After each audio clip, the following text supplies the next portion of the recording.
Clarification എത്ര നേരം നിൽക്കണം?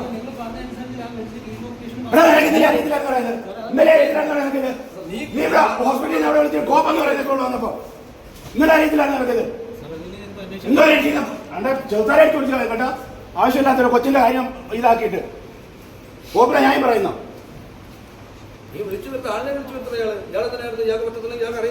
ഇന്നലെ ഇതല്ലേ പറഞ്ഞേ, ഇവിടെ വന്നിട്ട് ഇത് കാര്യം പറഞ്ഞിട്ട് ചോദിച്ചപ്പോഴത്തേക്ക് അവിടെ എവിടെ ആളിനെ വിളിക്കാതിരിക്കുന്നോ? മര്യാദയ്ക്ക് വരാൻ പറ, ഉത്തരവാദിത്തം പറയുന്നത് ഇല്ലെങ്കിൽ ഇപ്പൊ പറയാൻ തോന്നുന്നു. ഇയാളൊന്നും പിയാറോ ഇവിടെ ആശുപത്രിയിലുള്ള ഒരു കുഞ്ഞിനെ കൊണ്ടുവന്നു. നിങ്ങളെ ഡോക്ടർ മരുന്ന് ഓവർഡോസ് കയറ്റി കൊടുത്തു.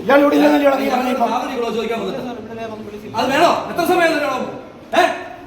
ഇവിടെ വന്നപ്പോ പിന്നെ കാത്തുകിട്ടിരിക്കാൻ ഒരുപാട് മറ്റാൾക്ക് പണി കാണിച്ചിട്ടുണ്ടല്ലോ. മര്യാദ മറുപടി കൊടുക്കണം കൊച്ചിന്റെ കാര്യത്തിന്. ഇയാൾ വന്നേക്കുന്നു, ഇയാൾ വെളി ഡോക്ടറെ വിളിയല്ലേ?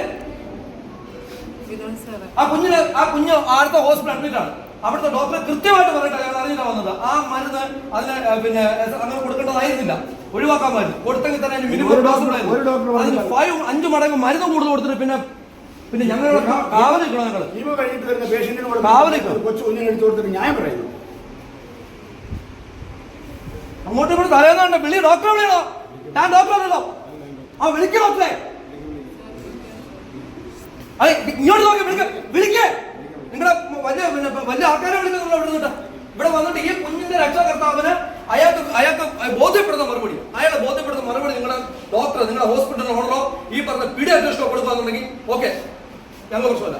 പക്ഷെ അയാൾക്ക് ബോധ്യം വേണം. ആ കുഞ്ഞിന്റെ അച്ഛനാണ് ആ കുഞ്ഞിനെ ഹോസ്പിറ്റലിൽ അഡ്മിറ്റ് ചെയ്താണ് വന്നിരിക്കുന്നത്. അയാളുടെ മാസം പഠിച്ചുള്ള മര്യാദ കാണിക്കാൻ ഇയാൾ ഡോക്ടറിനോടോ പോയിട്ട് 4:30 ഇവിടെ വന്ന് കാര്യങ്ങൾ പറഞ്ഞതാ. 4:45 ഞങ്ങള് എന്നിട്ട് മര്യാദയ്ക്ക് പുറത്ത് മാറിയിരുന്നു. അതിനാണ് അവിടുന്ന് ഇവിടുന്ന് വിളിപ്പിക്കുന്നത്. സാറിന് സമയം സാറിനെ അറിയാമല്ലോ. സാർ വലിയ സാറാ, നമുക്കറിയാം.